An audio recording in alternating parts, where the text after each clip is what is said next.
ready for a wild ride in this all-new action adventure for the PC. Wild Wild West, The Steel Assassin.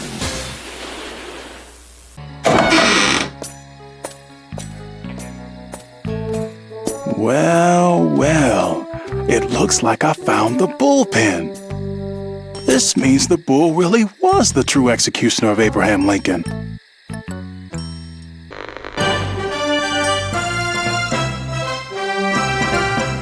When he was just 14 years old, John Peters ran away from home to the glittering lights of New York City and landed himself a job, dyeing pubic hair for local sex workers. One thing leads to another, and years later he owns 2 hair salons in Los Angeles, and in 1974 is recruited to style a wig for the lead actress in the comedy For Pete's Sake, Barbra Streisand. They start a whirlwind romance which lands Peters some producer jobs for Streisand's films, and though the relationship was not to last, his career as a film producer, aka the guy who hangs around on set and yells a lot without meaningfully contributing to the project, was set. From hairdresser to having his name on films like Caddyshack, Flashdance, The Color Purple, and Batman. It's quite an absurd trajectory. This is not to say that a hairdresser wouldn't be capable of producing films or doing anything else. I've often thought that with enough funding or serendipity, I could be successful in any number of career paths, maybe even hairdressing. I'm just not willing to date Barbra Streisand to get there. In the early 90s, Peters somehow acquires the film rights to Superman, which by then was a film franchise plagued with embarrassing sequels and spin-offs. But this time it would be different. Superman Lives was to be directed by Tim Burton and star Nicolas Cage as the Man of Steel himself, and at least for a part of the process, a very young Kevin Smith would write the script. Among Peters' demands for his bold new vision were that Superman would not fly or wear his trademark outfit. Now, Peters refutes this in the documentary The Death of Superman Lives, but what he doesn't refute is his strong insistence that Superman fight a giant spider. This was something apparently inspired by his love for old monster movies.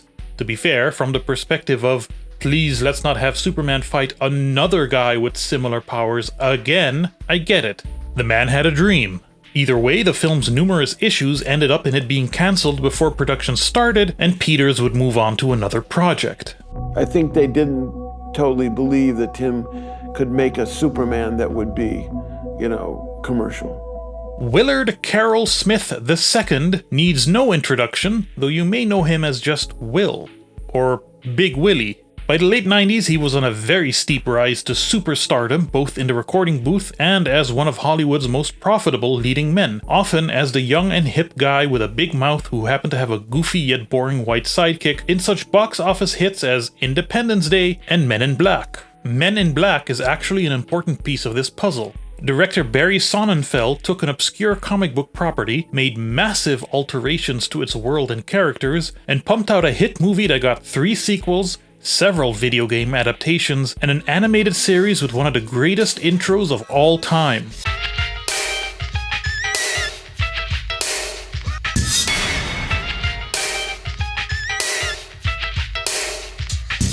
Sonnenfeld and Big Willie's next project together, the very same project that Warner Brothers decided should take precedence over Superman Lives, would again take an obscure property, this time a 1960s Western spy TV show, give it a huge overhaul, slap Will's face on the cover, give him a goofy yet boring white sidekick, and throw Salma Hayek in for good measure. Guaranteed box office gold, right? And guess who was a producer on the film? I was so caught up with this spider and the Thanagarian snare beast that we did a comedic version with Wild Wild West, and that's where the spider came in. And I remember John Peters' name in the credits. I was like, God damn it, that motherfucker finally got his fucking spider. Actually, I want to take a second to bring up The Wild Wild West, the show the film is based on. It was quite innovative for its time, successfully combining the Western with the spy thriller, and star Robert Conrad did most of his own stunts. I haven't watched the show, but I know it still has its fans, and from what I've seen just doing a little bit of research, I know why. It looks cool.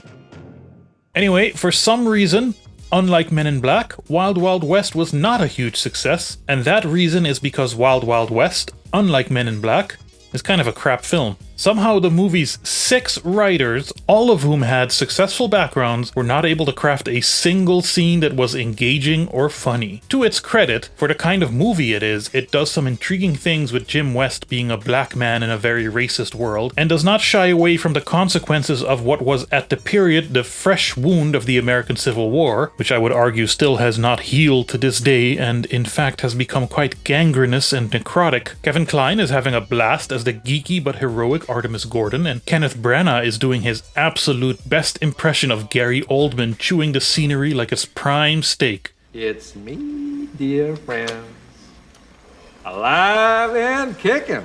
And the effects of all the steampunky mechanical devices hold up quite well for 1999, even if it still has a bit of that uncanny Spy Kids feel.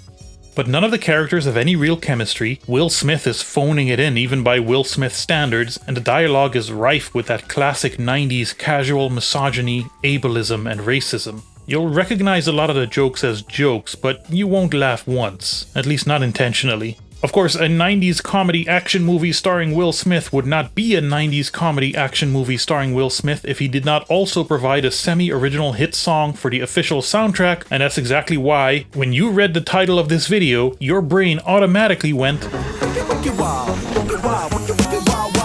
The song is a classic Will Smith bop, sampling Kool Moe Dee and Stevie Wonder, and also notably featuring vocals by R&B boy band Dru Hill, including a young man called Cisco. That's right, without Wild Wild West, we might never have had... It was such an innocent time. So innocent, in fact, that here's Carlton Banks making an appearance in the music video. I found myself talking about movies too much again. Let's get back to video games. South Peak Interactive began its life in 1996 as a spin-off of enterprise analytics software company SAS Institute, which was apparently known for spending significant resources on research and development activities, one of the fruits of which was the video reality engine, used in FMV adventure games such as Temujin and Dark Side of the Moon. Luna Crista is a dangerous place. Aside from developing their own games, they also ventured into publishing, and at some point they struck up a deal with Warner Brothers to make and publish games based on their properties, one of which is the American release of the first Men in Black game for Windows. See? It's all connected. This is footage of the PlayStation version, published by Gremlin, because ironically my Windows 98 install was suffering from some gremlins, but either way it's a pretty abysmal game. Looks ugly, has clunky controls, and the voice acting is just... New York City's looking real good right about now. It's an inscrutable game, really. A survival horror action mishmash that doesn't know what it's doing. Kinda hilarious, but not enough to get its own video from me. Aren't you gonna at least wish me luck? Where you're going, you're gonna need a whole lot more than luck. Anyway, by 1999, South Peak announced both a Windows and entirely separate and unique PlayStation game to coincide with the release of Wild Wild West the movie. The PlayStation version never materialized, but obviously the Windows version did. According to then South Peak president Armistead Sapp, himself named as if he were a character from the film, Warner Brothers has placed a lot of faith in us to deliver a game that's as exciting and entertaining as Wild Wild West the movie will be, and we intend to deliver. Not to spoil the rest of my video, but I think I can say they delivered. I'm insulted. Why not just hang a sign on the door? Trap waiting, please step in. Well, I don't mind if I do. The game would be developed in-house at South Peak using the NetImmerse engine, which in 2003 would change its name to Gamebryo, and famously go on to power Bethesda's Elder Scrolls and Fallout games. I suppose you could call NetImmerse Game Zygote. They didn't have the likeness rights for any of the actors, as is evident from the marketing, which barely shows any of the game or characters at all and even misspells one of their names. The box art is similarly minimalist, showing just the title and logo, which is certainly a sign of confidence. If it works for Final Fantasy, why wouldn't it work for Wild Wild West: The Steel Assassin? So the game was released months after the movie bombed, with one reviewer remarking, "Better than the movie at least." Fast forward a few years and I am a pimply-faced teenager, browsing the Marathon Super Video in Oranjestad, Aruba, as I would do every few weeks to rent some DVDs to watch on the weekend, desperately seeking that one copy of Ghost in the Shell that I saw on the shelf once and then never again. I settled for Wild Wild West. Now, DVDs in the early 2000s were already cool new technology because, aside from the quality bump over VHS, it had special features. Trailers, behind-the-scenes featurettes, commentary tracks, etc. Hell, I was happy enough to have a cool interactive menu.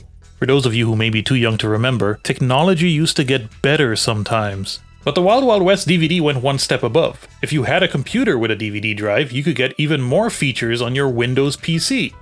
Check this out, it even has a fully functional version of the movie's website on disk. No dial-up internet required.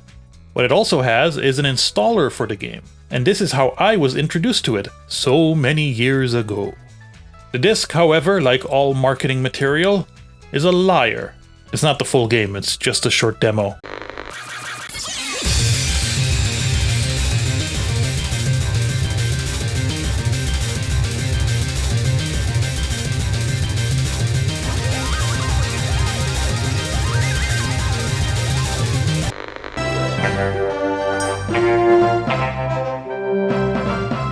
Wild Wild West: The Steel Assassin is for the most part a regular point-and-click adventure game with pre-rendered backgrounds and real-time 3D characters, with the spicy addition of shooting sections, a bit like the Blade Runner game from a few years before. You get to play as both Jim West, whose special ability is Gun, or Artemis Gordon, who can disguise himself and use a variety of gadgets. Shoe leather, overcooked. The last step Mr. Fairley ever took. The game is a direct sequel to the film, with Jim and Artemis having recently been assigned as reluctant partners in the newly established Secret Service by President Ulysses S. Grant, portrayed in the film by Kevin Kline, and also Kevin Kline. As in the film, their base of operations is a gadget-filled steam train called the Wanderer, which is a pretty faithful and accurate recreation of the film version. It's got the pool table and the weapons cabinet and everything. Not much else is carried over, however, neither characters nor plot points, and though the film ends with West and Gordon riding the giant mechanical spider into the sunset, the game is sadly entirely spiderless. Instead, we get an entirely new cast of colorful characters, such as Grant's bumbling assistant Fiddledy, the stalker of a famous actor that Gordon impersonates, My dear man, I have legitimate business. I want to surprise an old friend who is arriving from England on the Clipper. and Electra Steele, who surely is not the villain of the story. My name is Electra Steele, and right now, I am your master. The game is not entirely linear, letting you choose to switch between West or Gordon's levels. I decided to alternate just to get a good taste of both. For a point and click, there's a lot of variety in the gameplay and interactivity in the environments. Sure, you have your classic puzzles, but also different ways to approach combat situations, such as shooting out cover and stealth sections. There's also combat on horseback, and a detailed journal containing all collected clues. There's even a fencing minigame. This is the third adventure game I've encountered with a fencing section after Titanic Adventure Out of Time and Hamlet A Murder Mystery. Titanic is still the reigning champ. Here's some things I like about the game. There's a lot of nice quality of life touches. The interactive cursor is useful and responsive. The game is very generous with checkpoints and auto-saving, though manual saving is still recommended. You have separate difficulty settings for the action and adventuring parts of the game. The entire game is captioned, and you can also easily skip through dialogues and cutscenes, which is wonderful in a game where you can die frequently. Both characters have health and can regain health by using bandages, although there will also be classic point-and-click adventure instant death moments, like when poor defenseless Artemis Gordon gets fatally punched in the face,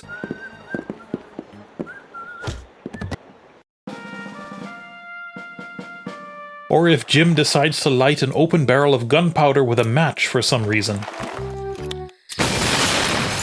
Your inventory carries over to further levels, and you can optionally pick up things in an environment that you'll only need when you return to that place later. Makes it feel a little more like a living world.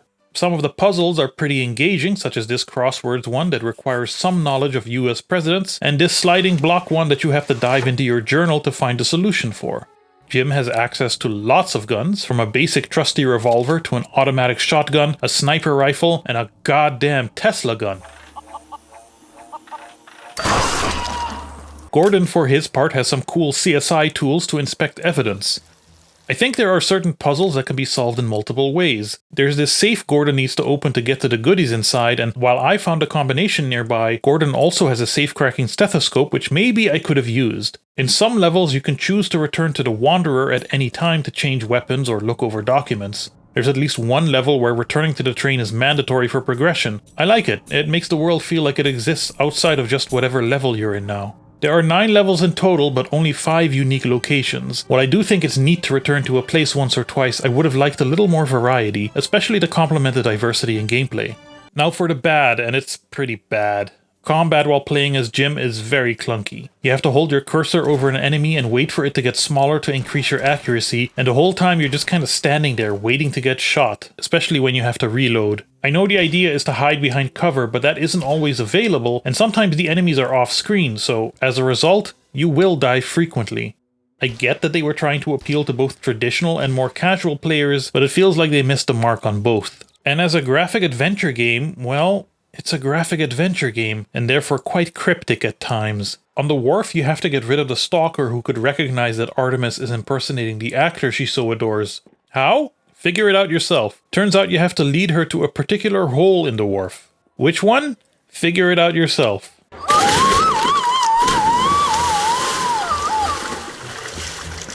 She can swim. Curses. To lure some henchmen out of hiding, Jim has to shoot his gun after exhausting all ammunition so they think he's defenseless. How would you know to do this? How would anyone know to do this? Let's get him! Holy cow! What do you mean I have to use the doily on the poem? The oily, the entray. What do you mean I can fix the tractor in the barn before I even conceivably have a reason to do it? It's that classic adventure game moon logic, and it's frustrating as hell. Equally frustrating is this water cycle section with Artemis where you have to lead enemy boats into traps as they're shooting at you. It doesn't feel good to play because you're pointing and clicking to move, and it's hard to work out what you need to do exactly without dying over and over again, but at least the reward is a funny FMV cutscene.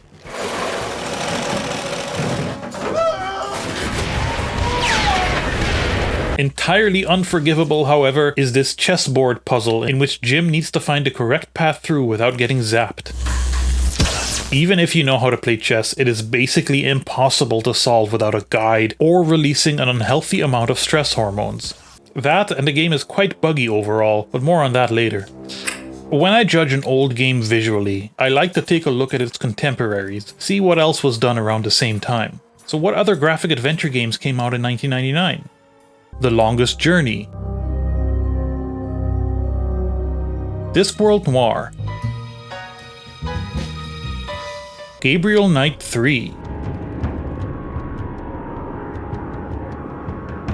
Technologically, I'd say the Steel Assassin seems on par, if a little unrefined. The backgrounds are clean and clear, the character models are primitive, as are the animations, but they communicate what they need to communicate. Stylistically, it doesn't quite match up to those 3 other games, I think. There's no cool lighting tricks or compelling camera angles or a good sense of style, nor is there anything particularly cinematic about what's going on. A detail I do appreciate is the character's walk cycle changing depending on how much health they have left. I will also say the use of the game's super low poly character models in the pre-rendered FMV cutscenes is as cheap as it is endearing, and I love it.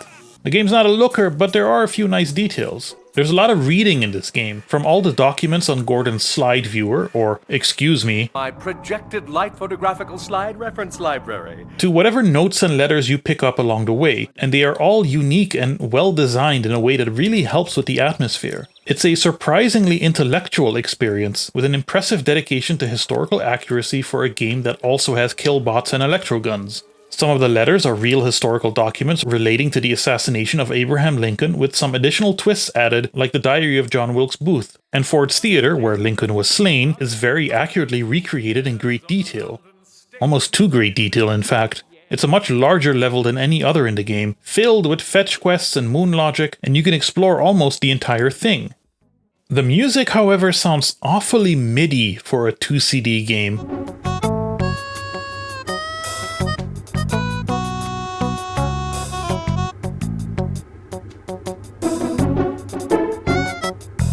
And it reminds me of something I just can't put my finger on. Sound off in the comments if you know what. While I don't care so much for the plot, the dialogue writing is kinda cute. Lots of little jokes and jabs, and overall much funnier and better characterized than the film. The bull. A faceless assassin who can kill in the blink of an eye and vanish in another.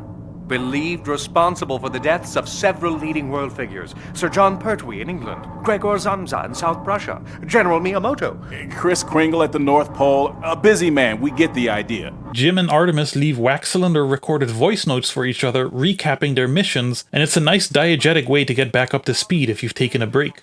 The voice actors for Jim West and Artemis Gordon are very proudly displayed under the game's logo while it's loading the main menu, and I'm not entirely sure why. Of course they deserve proper credit, but it's not like they're big huge name brand celebrities or anything. Jim Ward, who voices Artemis, was a prolific voice actor in games and on TV, and it's possible he may have been recognizable to adventure game aficionados for voicing Hector LeMans in Grim Fandango the year before. Hey, Editor Bob here. I learned during the production of this video that Jim Ward passed away in December 2025 after a long struggle with Alzheimer's disease, leaving us with an illustrious career of TV and game roles. Thanks for your voice, Jim. Andre Ware, however, the voice of Jim West, was only known for such roles as Gang Member Number 7 in Die Hard with a Vengeance and an orderly in a single episode of Chicago Hope. Though after Wild Wild West, he did get more prominent roles in games like Star Trek Deep Space Nine The Fallen, and more recently Red Dead Redemption 2. I ain't here to kill you. Wouldn't matter if you were. There's only one way out of here, and that's through me. I guess you can take the boy out of the cow, but you can't... Wait, no, what am I saying?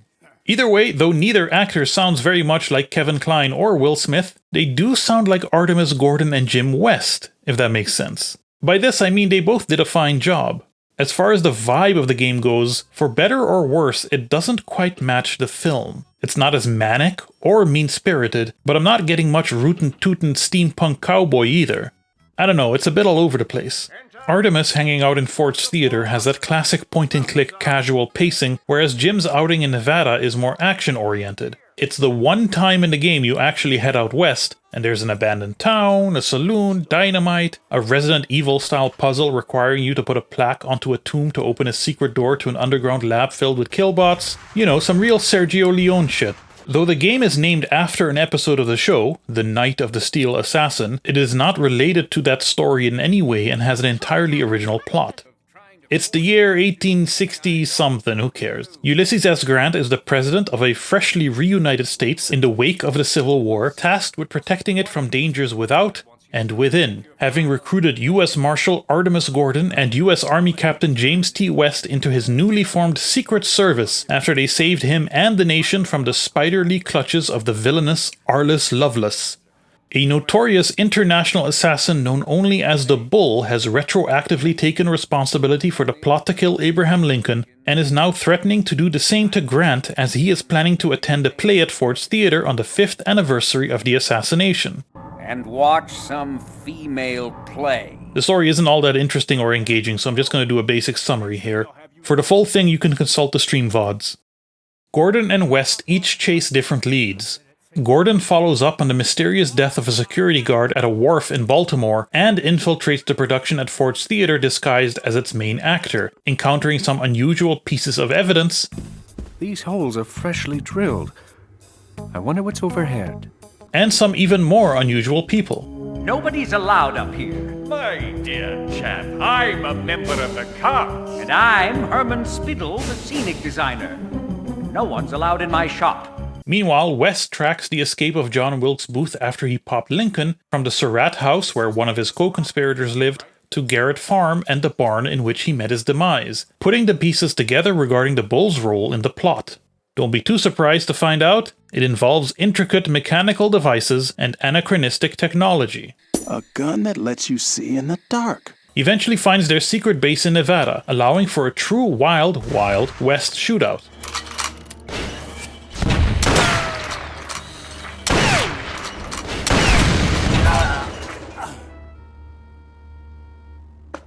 Needless to say, they managed to foil the plot, which involves a robot disguised as Grant's assistant Fiddledy intended to shoot a rocket straight into the president's face from across the stage, the eponymous Steel Assassin, and succeed in unmasking the group of conspirators operating as the Bull.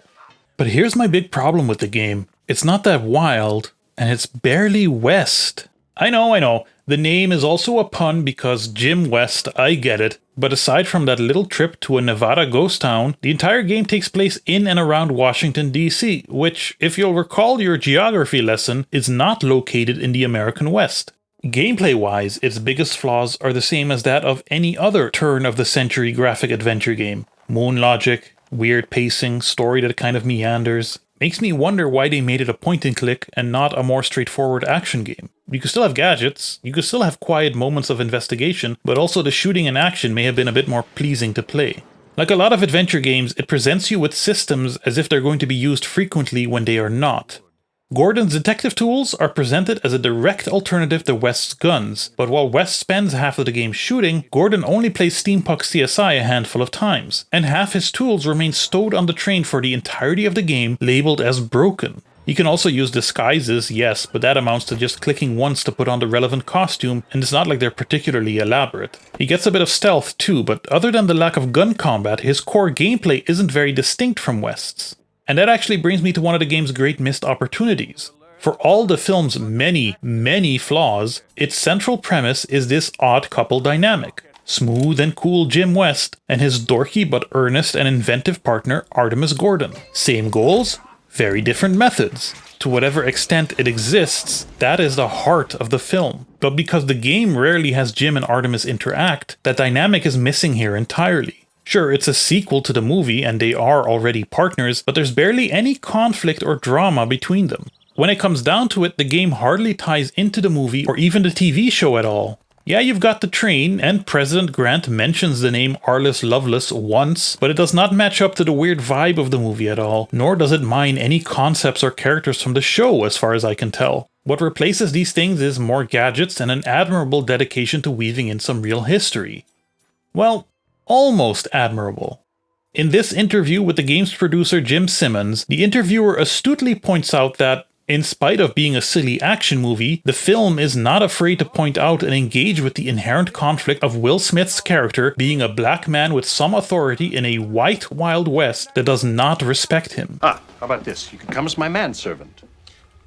Oh, why, yes, sir, Master Gordon. Oh, I swears I'd be delighted. I'll sing, I'll dance for you, sir. Oh, and I swears none of the other white folks will know I'd rather shoot myself than play your damn manservant. But the game does nothing with this premise. Jim's answer is that the film already explored this topic, maybe even too much. Bit of a cowardly answer, in my opinion. As a result, the game comes across to me as rather bland. And that's one of the greatest sins a game can commit. How notable would Wild Wild West the Steel Assassin really be without this connection to a bad movie with a big spider mech in it that also somehow addresses the racism of the era it's set in because the big movie star they wanted just so happened to be black? The ending of the game is this spectacular culmination of all the investigation and shootouts, a confrontation with all our villains. But by the time I got there, I forgot who was who and why was why. And the plot just didn't make sense to me. If these same people had successfully assassinated Lincoln just a few years before by simply handing an actor a single Derringer pistol, why did they need an overly complex weaponized automaton this time? And I completely forgot why they wanted to assassinate Grant as well. Say what you want about the film, really say whatever, but its villain was bombastic, memorable, and had motivation and purpose. Like many of today's real-life villains, he was just a rich racist asshole. And there was a connection there with our protagonist that went beyond just them needing to save the day. I wouldn't necessarily call it an iconic performance by Kenneth Branagh, but no, you know what? I'm gonna say it. Iconic. With the facial hair to match. Well, now, isn't this a coincidence? I'm out for a little morning ride, and right in the middle of nowhere, I bump into General Ulysses S. Grant himself. We've never been properly introduced. I'm Dr. Arliss Lovelace, formerly of the Confederate Army. Yes, Dr. Lovelace. Fine-looking spider you have there. Hello, dear Alien Pop Video viewer. Are you tired of the modern internet? Are you looking for a place where you can discuss games, media, your life, and anything without big tech breathing down your neck? A place with old-school internet vibes, but based on modern open-source software? A place with signatures, GIFs, chat rooms, and a zero-tolerance policy for bigotry? Then join us at the _, an old-school forum with a modern twist.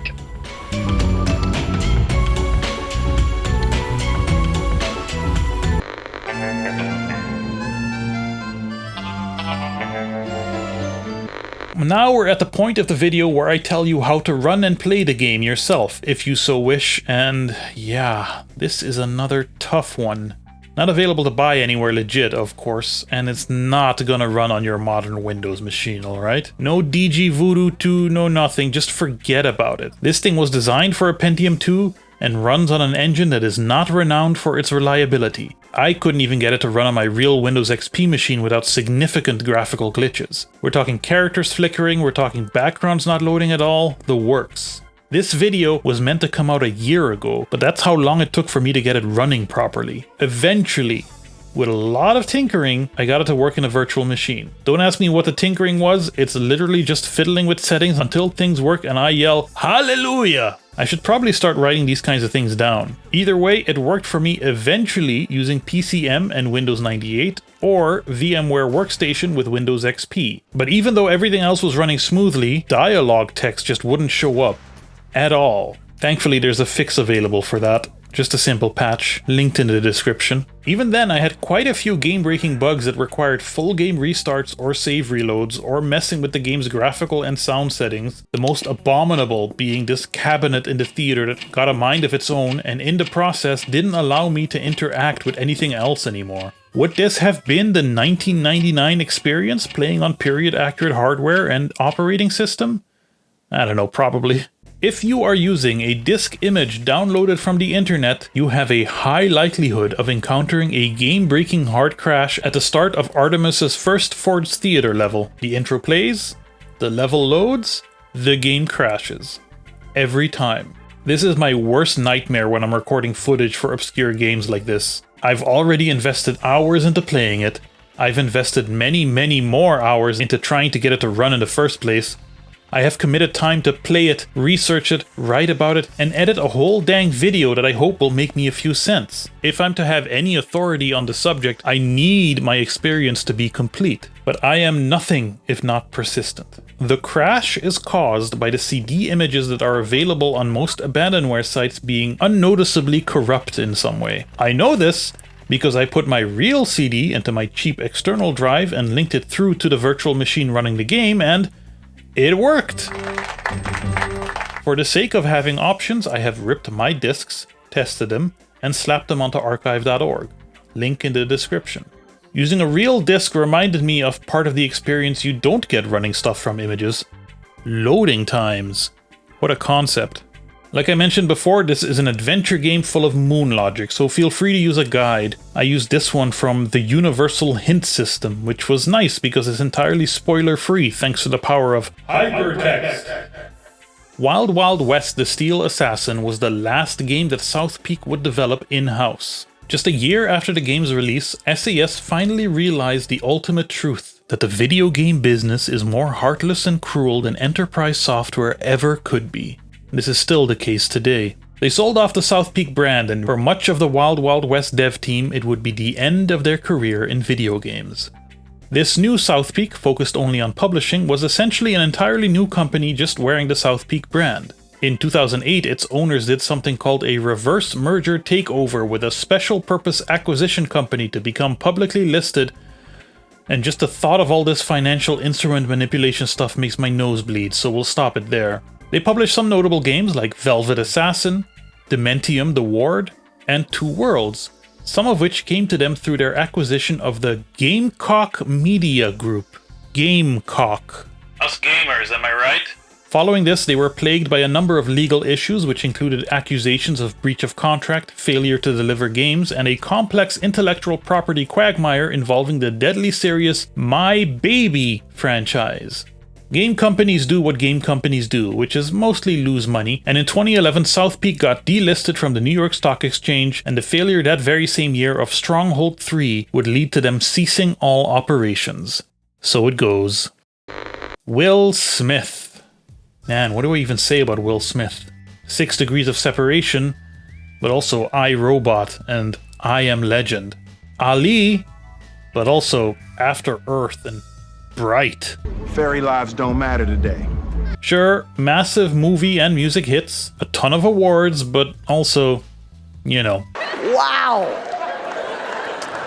Will Smith just smacked the shit out of me. Whether it's his very public on-again, off-again situationship with Jada Pinkett Smith, or the fact that they named their kids after themselves, the one thing that always struck me about Will is that to us peons, he's not a real person, is he? He has always had one of the most crafted, sculpted, public relationed, absolutely artificial personalities in Hollywood, one that's only recently begun to crack to reveal an actual human being underneath. And I'm not sure if I care for it, even if Fresh Prince and some of his movies were formative to me in my childhood. How's Kevin Kline doing these days anyway? Been married to Phoebe Cates since 1989? Has a theater award named after him in his hometown? Good for him. Almost makes me want to watch A Fish Called Wanda, if it weren't for all the John Cleese grease. And last, and in many ways least, Jon Peters, who now at the age of 80 has had a long and downright notorious career in Hollywood, even beyond his giant spider adventures. While his name is attached to many successful and less successful movies, he built up a reputation as a womanizer and for being abrasive, if not downright abusive, to filmmakers and crew. He had to pay a big settlement for a sexual harassment incident during the production of Superman Returns, and was barred entirely from the set of Man of Steel by producer Christopher Nolan. He was very lovingly portrayed by Bradley Cooper in Paul Thomas Anderson's Licorice Pizza, in a performance that some have called award-worthy. Do you know who I am? Yeah. Do you know who my girlfriend is? Barbra Streisand? Barbra Streisand. Sand. Sand, yeah, like sands. Like the ocean, like Barbra beaches. Streisand?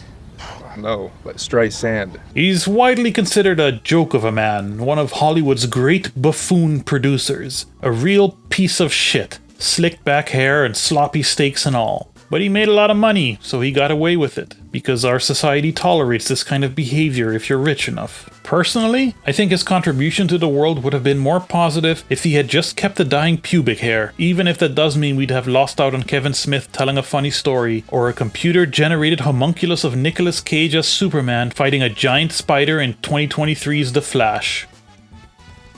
So that is all there is to say about Wild Wild West: The Steel Assassin, another vague memory of my childhood mined for a video that ended up being way longer than I intended it to be. Did you know that this is the second game I've done a video on that is based on a film starring Kenneth Branagh, after Hamlet, a Murder Mystery? What's next, Mary Shelley's Frankenstein for the Super Nintendo? Another funny thing, while the film was called Wild Wild West, the original TV show was called The Wild Wild West, and the comic book Men in Black was based on was called The Men in Black. Coincidence? Yes, of course, it's all coincidences. Everything, even you.